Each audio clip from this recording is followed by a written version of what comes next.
Да, на кустике. Как его, это, чертополоха. Будь здорова. Ну и что дальше? Ты как раз чихнула, когда собиралась сказать. Я не чихала. Нет, ты чихнула, сова. Извини, я тебя перебил. Прости, пожалуйста, Пух, но я не чихала.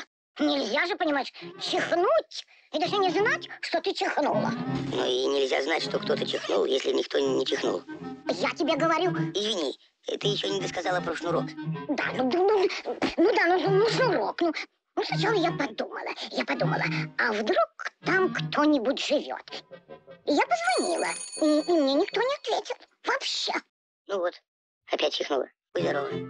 Я позвонила еще раз. Будь здорова. И что? Потом еще.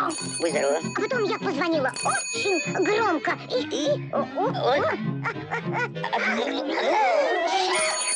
Что такое?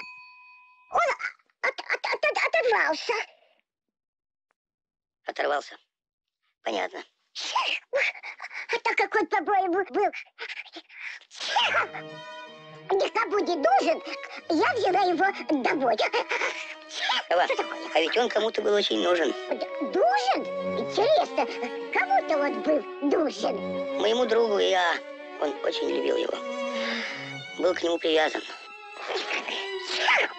Если ты подаришь ему на день рождения этот шнурок, он будет просто счастлив. Будь здоров.